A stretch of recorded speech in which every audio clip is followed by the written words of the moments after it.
배단위 찬양대 귀한 찬양 감사합니다. 이 찬양과 같이 땅끝까지 우리 주님의 증인된 삶 살 수 있기를 축복합니다. 여러분 명절 연휴 긴 연휴였는데 잘 보내셨습니까? 이렇게 오랜만에 친지들 또 자녀들 손주들 만나고 즐거운 시간 보내셨을 텐데요. 여러분 손주들 만나면 어떻게 하십니까? 이렇게 좀 많이들 축복해 주십니까?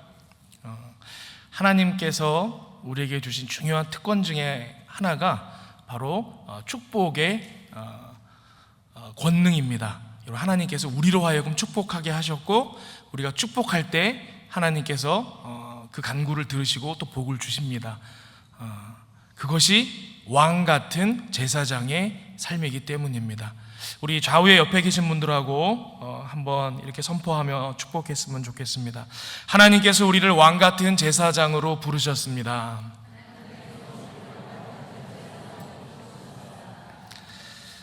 오늘 본문은 제사장 규정에 관한 말씀입니다. 제사장을 세울 때 어떻게 해야 되는지 하나님께서 자세하게 설명하고 계십니다. 여러분, 제사장의 역할이 크게 두 가지로 우리가 분류해서 이해할 수 있습니다. 하나는 백성들을 위하여 하나님의 은혜를 구하는 역할입니다. 우리 백성들이 이 땅 가운데 살아갈 때에 지은 죄들이 있죠. 그 죄의 문제를 하나님 앞에 내어놓고 하나님 은혜를 베푸셔서 이것들을 해결해 주십시오 하는 제사를 주관하는 역할, 바로 하나님께 은혜를 구하는 역할이 제사장의 역할이었습니다. 또 한 가지 역할이 있는데 백성들에게 하나님의 복을 선포하는 역할이었습니다. 우리 대제사장 축복문이라고 하죠. 민수기 6장에 보면 이 축복에 대한 말씀이 나옵니다. 민수기 6장 22절부터 27절을 제가 봉독하겠습니다. 여호와께서 모세에게 말씀하여 이르시되 아론과 그의 아들들에게 말하여 이르기를 너희는 이스라엘 자손을 위하여 이렇게 축복하여 이르되 여호와는 내게 복을 주시고 너를 지키시기를 원하며 여호와는 그의 얼굴을 내게 비추사 은혜 베푸시기를 원하며 여호와는 그 얼굴을 내게로 향하여 드사 평강 주시기를 원하노라 할지니라 하라. 그들은 이같이 내 이름으로 이스라엘 자손에게 축복할지니 내가 그들에게 복을 주리라. 하나님의 이름으로 제사장들이 축복하면 하나님께서 그들에게 복을 주신다, 그렇게 말씀하고 계신 것입니다. 여러분, 우리 또한 왕 같은 제사장으로 부름 받았지요. 우리도 축복의 통로로서 세상 가운데 하나님의 복을 선포하는 사람들이어야 한다라는 것입니다. 가나안 땅이 큰 가뭄에 있을 때 하나님께서 요셉을 먼저 애굽으로 보내셔서 하나님의 백성들을 살리시지 않았습니까? 여러분, 요셉이 총리로 있는 동안에 이 야곱의 자손들이 그 애굽에 곡식을 얻으러 왔다가 요셉을 만나는 장면이 있습니다. 여러 가지 우여곡절이 있지만 다 모든 그 전말이 밝혀진 이후에 이 요셉이 이집트 왕 바로에게 자신의 아버지 야곱을 소개하는 장면이 나옵니다. 여러분, 그 장면을 한번 상상해 보면, 여러분, 바로는 어떤 사람입니까? 대제국의 왕이죠. 여러분, 나일강 문명 4대 문명 아닙니까? 당시 엄청나게 거대한 왕이었을 거예요. 이 권세가 대단했을 것입니다. 으리으리한 왕궁에 화려한 옷을 입고 왕자에 앉아있는 바로가 있을 것이고, 그 앞에 누가 섰는고 하니 긴 가뭄에 빼빼 마른 야곱, 또 곡식을 얻기 위하여 먼 길을 나그네로 걸어온 행색이 초라한 야곱의 모습이 있었을 것입니다. 근데 그런 야곱이 이 바로왕 앞에 탁 섰는데 그가 기죽지 아니하고 어떻게 하느냐? 창세기 47장 7절이에요. 요셉이 자기 아버지 야곱을 인도하여 바로 앞에 서게 하니 야곱이 바로에게 축복하매. 여러분, 놀랍지 않습니까? 이것이 하나님의 백성의 모습입니다. 우리가 뭔가가 있어서 축복하는 것이 아니죠. 하나님께서 복을 주시고 우리는 하나님의 백성으로 축복할 수 있는 권한을 가진다라는 것입니다. 여러분, 종교개혁 이후에 우리 기독교의 정신이 된 것 중에 하나, 우리 루터의 만인 제사장설, 여러분 잘 아실 것입니다. 예수 그리스도의 피로 우리 또한 제사장과 같이 하나님께 나아가 은혜를 구할 수 있게 되었습니다. 또 이제는 제사장과 같이 하나님의 복을 세상에 선포할 수 있어야 합니다. 하나님의 은혜와 축복의 통로인 왕 같은 제사장으로 살아갈 수 있는 저와 여러분들 되시기를 축복합니다. 하나님의 은혜와 축복의 통로인 이 제사장의 역할을 우리가 감당하며 살아야 할 텐데, 그러기 위해서는 우리가 몇 가지 유념해야 될 것이 있습니다. 오늘 제사장을 세우기 위하여 하나님께서 주신 이 제사장 규례들을 통하여 우리 그 메시지를 한번 들어보고자 합니다. 첫 번째, 우리가 이 은혜의 통로로서 제사장의 역할을 감당하기 위해서는 먼저 거룩하고 영화로워야 되는데, 이를 위하여 다른 옷을 입어야 한다라는 것입니다. 하나님께서는 성막과 관련된 규정들을 모세에게 알려주시며 이 마지막 규정으로서 성막에서 하나님을 섬길 제사장들에 대한 규정을 알려주십니다. 1절이 이렇게 기록되어 있어요. 너는 이스라엘 자손 중 내 형 아론과 그의 아들들 곧 아론과 아론의 아들들 나답과 아비후와 엘르아살과 이다마를 그와 함께 내게로 나오게 하여 나를 섬기는 제사장 직분을 행하게 하되, 하나님은 먼저 아론의 집 사람들을 제사장으로 택하셔서 백성 가운데서 따로 떼어내셨습니다. 분리시키셨다라는 거예요. 쉬운 성경에 보니까 이게 오늘날 우리가 이해하기 좀 더 쉬운 내용으로 번역이 되어 있습니다. 내 형 아론과 그의 아들인 나답과 아비후와 엘르아살과 이다마를 불러 너에게로 오게 하여라. 그리고 어떻게 되어 있습니까? 그들을 이스라엘 백성과 구별하여라. 그들은 나를 섬기는 제사장이 될 것이다. 하나님은 제사장 직분을 감당하게 하실 때에 이 먼저 그 조건으로 다른 백성들과 구별될 것을 명령하셨습니다. 하나님께 예배하는 사람, 곧 하나님의 택함 받은 사람은 구별된 사람이어야 한다라는 것이죠.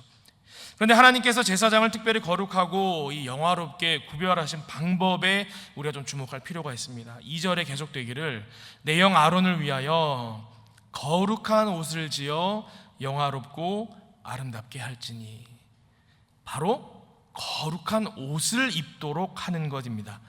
다른 누가 보더라도 저기 제사장이 있네, 구별되도록 알아볼 수 있도록 다른 옷, 구별된 옷, 거룩한 옷을 지어 입히라는 것입니다. 그게 구별되는 방법이었습니다.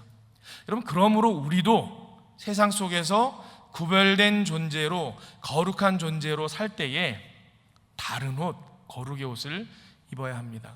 여러분, 성경에서 이 거룩하다, 구별되다 라고 할 때에 마치 옷을 입는 것으로 이 표현하는 장면들이 여러 군데 나옵니다. 특별히 신약 성경은 이것을 어떻게 표현하고 있느냐? 로마서 13장 14절입니다. 오직 주 예수 그리스도로 옷 입고 정욕을 위하여 육신의 일을 도모하지 말라. 또 갈라디아서 3장 27절입니다. 누구든지 그리스도와 합하기 위하여 세례를 받은 자는 그리스도로 옷 입었느니라. 여러분, 그리스도로 옷 입는 것, 그것이 거룩의 옷, 세상으로부터 구별되게 하는 옷이라는 것입니다. 여러분, 생각해 보세요. 우리가 이 땅을 살아갈 때에 그리스도의 옷을 입고 살아간다면 어떻게 세상에서 구별되지 않을 수 있겠습니까? 사도행전 11장에 가면 최초의 그리스도인이라고 불렸던 사람들의 이야기가 나옵니다. 사도행전 11장 26절입니다. 만남에 안디옥에 데리고 와서 둘이 교회에 1년간 모여 있어 큰 무리를 가르쳤고 제자들이 안디옥에서 비로소 그리스도인이라 일컬음을 받게 되었더라. 세상 사람들이 보니까 뭔가 다른 부류의 사람들이 있는 거예요. 이 사람들을 보니까 하는 행동도 다르고 하는 말도 다르고 추구하는 가치도 다르고 뭔가 달라요. 다른 존재이기 때문에 뭐라고 이들만을 부를 표현할 다른 단어가 필요했다라는 것이죠. 그래서 생긴 단어가 뭐라고요? 그게 그리스도인이었다라는 것입니다. 그리스도인은 세상과는 다른 옷, 누가 보아도 구별되는 그리스도의 옷을 입어야 하는 것입니다. 또 세상에서 구별되기 위해서는요, 내가 먼저 내 속사람부터 그리스도인이 되어야 합니다. 여러분, 우리가 좋아하는 말씀입니다. 마태복음 5장 14절부터 보면 우리 주님께서 믿음의 백성들을 향하여 뭐라고 선포하십니까? 너희는 세상의 빛이라, 이렇게 선포하시는 거예요. 그러면서 이에 대한 말씀을 그림 언어로 설명을 하십니다. 산 위에 있는 동네가 숨기지 못할 것이요. 너희들 산 위에 동네가 있다고 해서 그 동네가 숨겨지는 것 보았느냐? 산 속에 동네가 있을지라도 그 동네에서 빛이 발하기 때문에 사람들이 저 위에 동네가 있구나, 마을이 있구나 다 아는 것이다. 우리 주님께서 그렇게 말씀을 하신 것입니다. 그런데 그 말씀을 이어가시면서 갑자기 집 안으로 이 배경이 싹 바뀌어요. 그 다음 절에 보면 이렇게 되어 있습니다. 사람이 등불을 켜서 말 아래 두지 아니하고 등경 위에 두나니 이러므로 집안 모든 사람에게 비치느니라. 너희들 등을 켜면 어떻게 하느냐? 등을 킨 다음에 테이블 밑에다 넣는 사람이 있느냐? 그릇 속에다 감춰두는 사람이 있느냐? 등을 밝히면 등경 위에다 걸어두지 아니하느냐? 높은 데다 두지 아니하느냐? 그래야 내가 밝아지고 우리 집안이 밝아지고 사람에게 빛이 되지 않겠느냐? 우리 주님께서 그렇게 말씀하시는 거예요. 이게 무슨 말씀이냐? 여러분, 사람이 등을 켤 때 누구를 위해서 등을 켜느냐? 나를 위해서 켠다라는 거예요.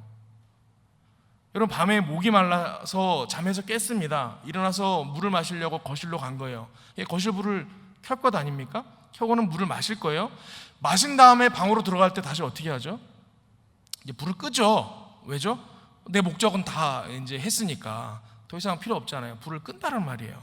여러분, 내가 보기 위해서 불을 켜는 거예요. 혹시 여기 계신 분들 중에 혹 우리 집 앞을 지나가는 사람들이 밤길 어두우면 안 되니까 우리 집 거실불 켜둬야겠다 이러고 켜두시는 분 계십니까? 여러분, 세상을 밝히기 위해서 집안 불을 켜는 사람은 없다라는 거예요.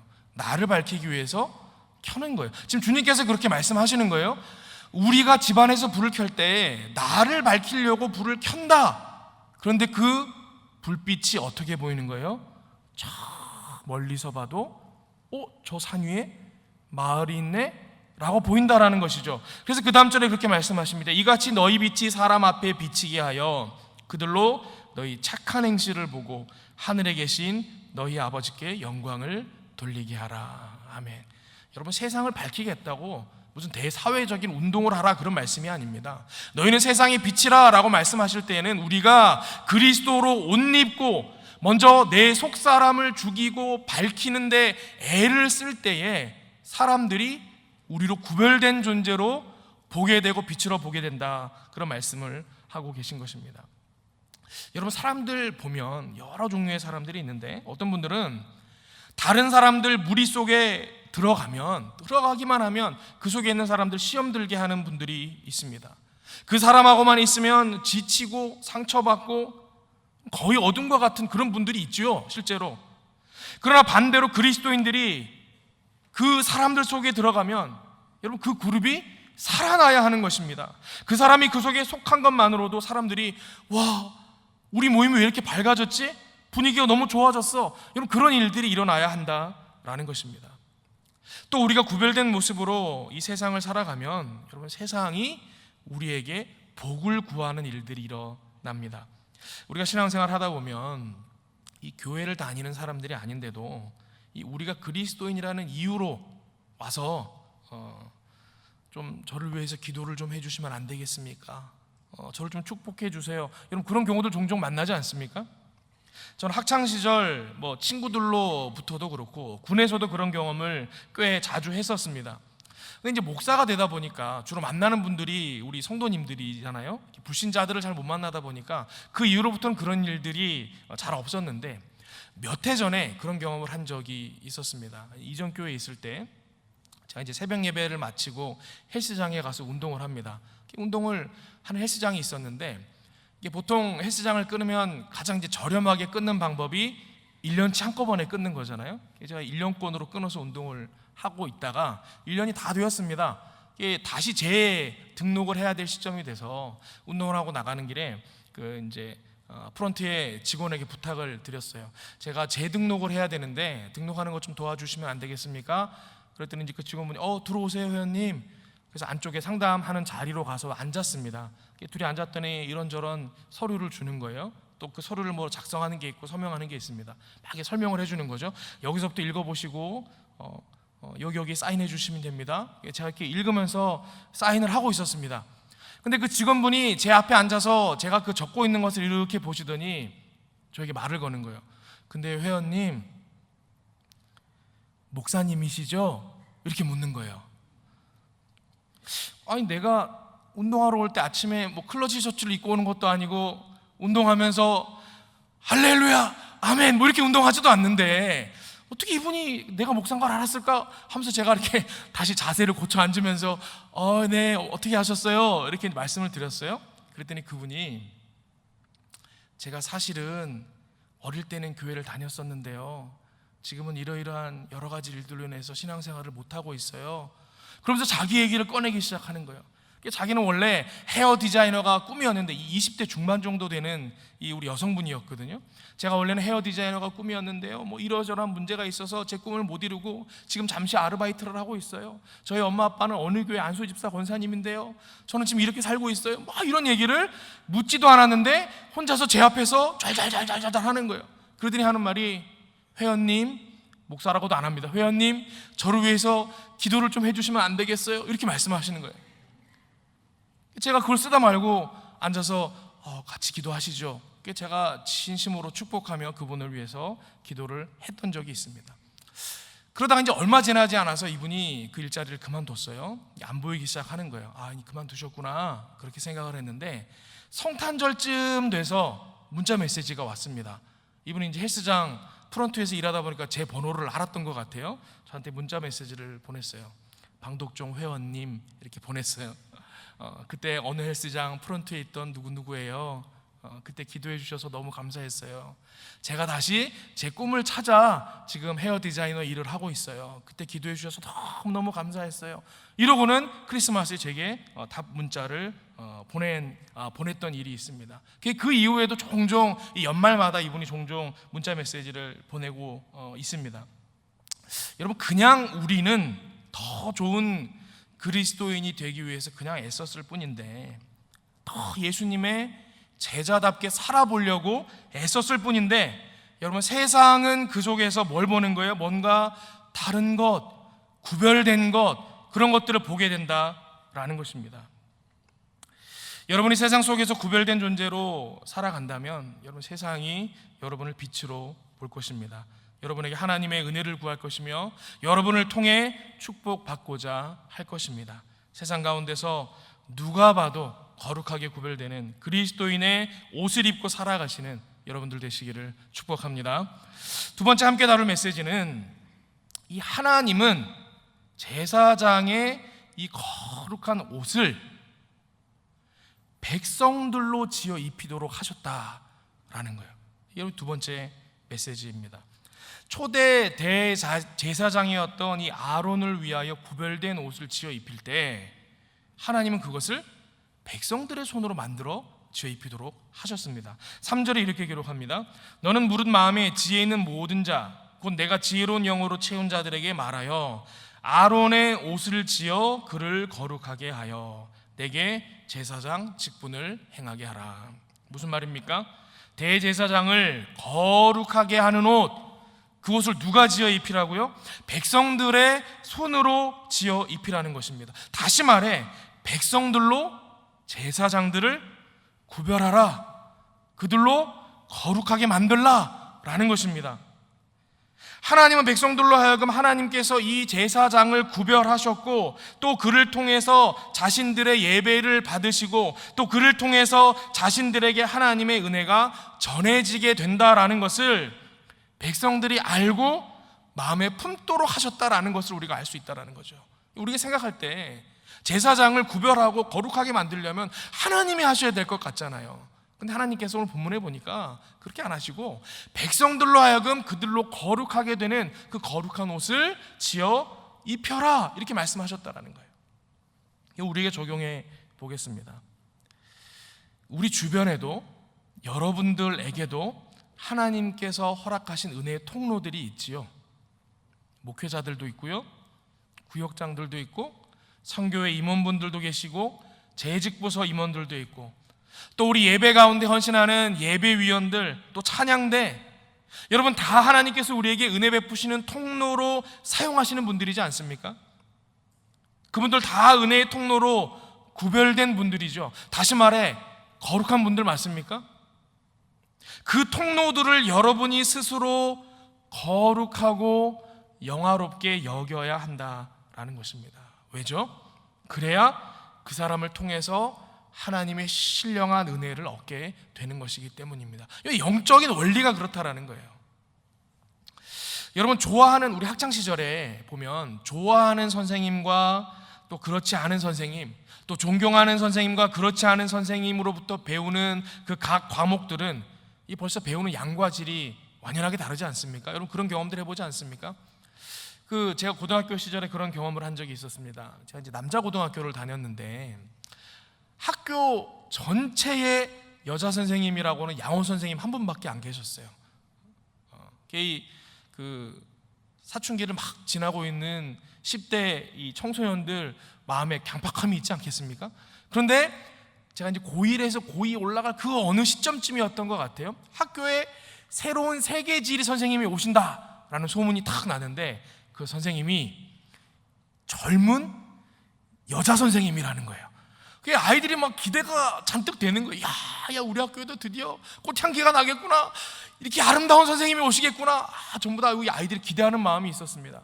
저희 첫 세계지리 수업 시간에 선생님이 오시기만을 모든 학생들이 호매불만 기다리고 있었는데 그 첫 시간에 문이 드르륵 열리고 선생님이 착 들어오시는데 아직도 그 순간에 그 이상했던 기류를 제가 선명하게 기억이 나는데 아이들이 다 같이 이게 여러분 그 긍정적인 탄식이 아니고 실망한 탄식 소리였어요. 그 선생님이 제 강단에서 사람의 외모를 참 평가하는 게 좀 그런데 좀 이렇게 좀 보기 힘든 얼굴이었습니다. 보고 있기가 힘든 얼굴. 여러분 예전에 만화 영화 달려라 하니 보신 적 있으십니까?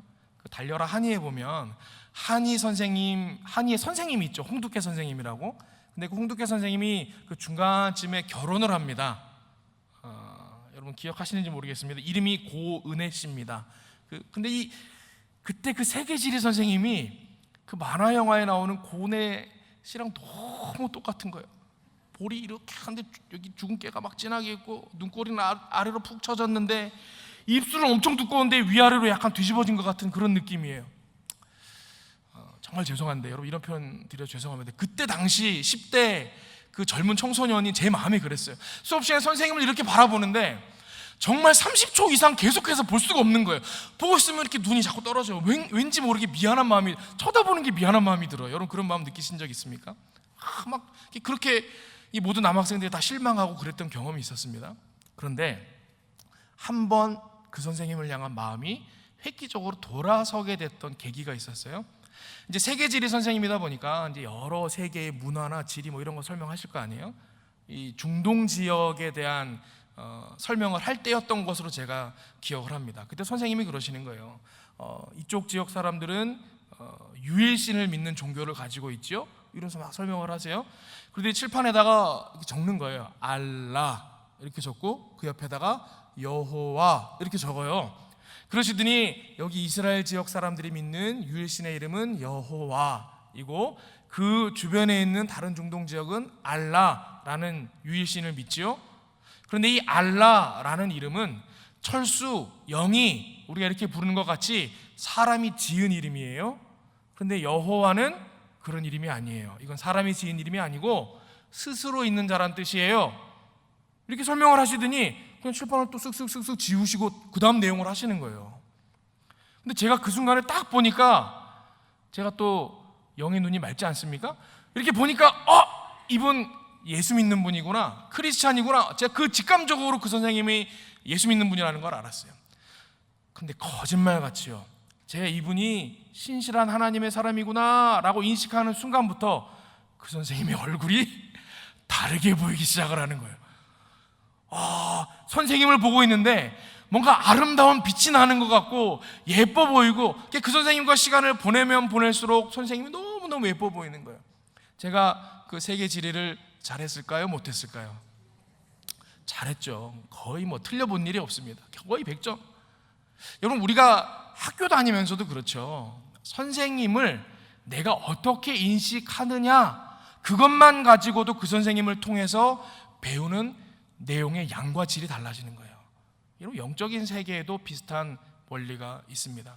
하나님께서 우리에게 은혜 주시려고 우리에게 허락하여 주신 많은 은혜의 통로들이 있습니다. 이런 목회자들, 여러분 구역장들, 우리 주변의 예배위원들, 선교회 임원분들, 여러분 그런 분들 우리가 어떻게 생각해야 되는 거예요?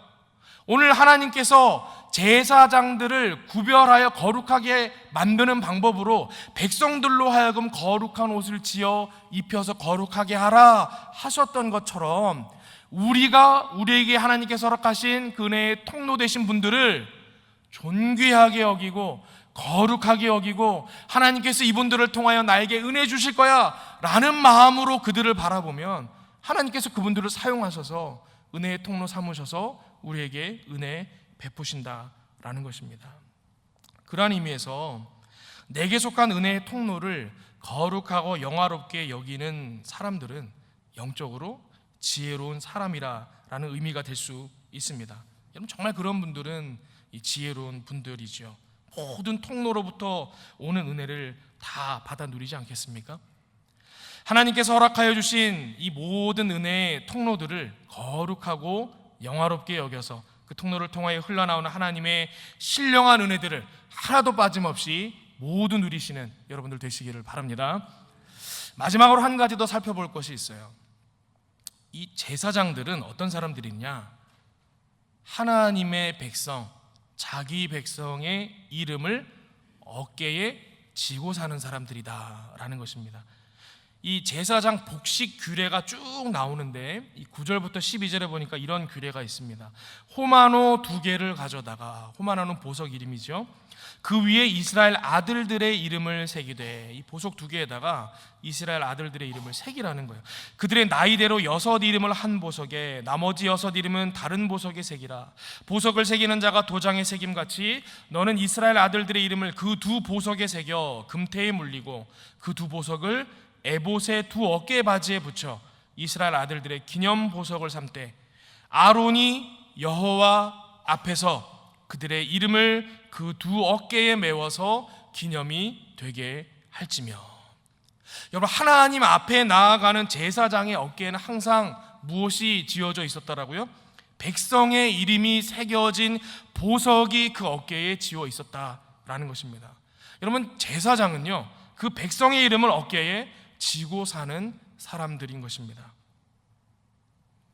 하나님께서 우리를 왕같은 제사장으로 부르셨다, 우리가 그렇게 서로 축복하며 오늘 말씀을 시작했는데, 아론과 그 아들들의 어깨에는 이 이스라엘 12지파의 이름이 있었다면 여러분의 어깨에는 여러분 누구의 이름이 있습니까?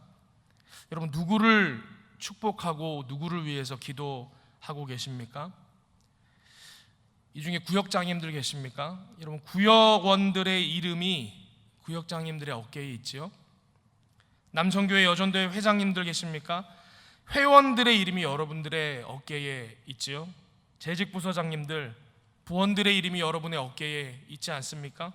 우리 선생님, 교육부 선생님들, 여러분 부서의 아이들이 여러분 어깨에 있지요.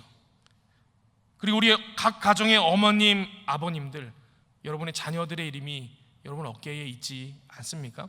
여러분 가만 보면 모든 그리스도인들은 자기 어깨 위에 자기 사람들의 이름이 없는 분들이 없습니다. 자녀의 이름이 있고, 가족의 이름이 있고, 친구의 이름이 있고, 선교지의 이름이 있고, 뿐만 아니라 여러분을 통해 복음을 증거받은 사람들, 또 복음을 전함받을 사람들, 여러분이 위에서 중보기도 하고 있는 분들, 여러분에게 속한 모든 사람들이 하나님 앞에서 여러분의 어깨에 지워진 사람들이다라는 것입니다.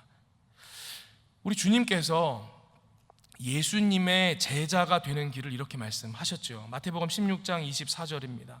이에 예수께서 제자들에게 이르시되 누구든지 나를 따라오려거든 자기를 부인하고 자기 십자가를 지고 나를 따를 것이니라. 여러분 보세요. 예수님을 믿는다라는 게 뭐예요? 예수님을 따른다라는 것은, 예수님을 믿는다라는 것은 예수님처럼 십자가를 지는 것입니다. 우리의 영원한 대제사장이 되시는 예수님은 예수님께 속한 백성들의 이름을 십자가에 새겨서 그 어깨에 매셨습니다.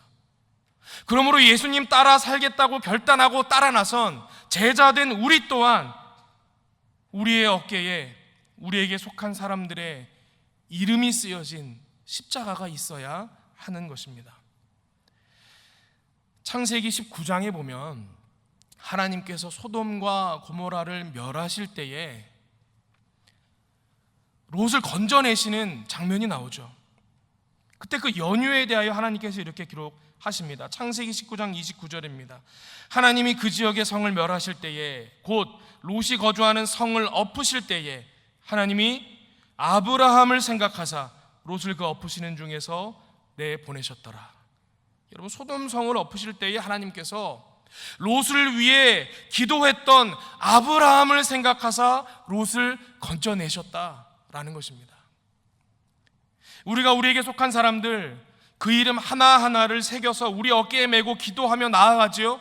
그러면 하나님께서 그분들의 인생의 정말 중요한 순간에 저와 여러분의 기도를 기억하시고 그 사람을 붙드시고 건져내신다라는 것입니다. 여러분, 십자가를 지는 것은 쉬운 일이 아니죠. 그래서 자기 부인이 필요합니다.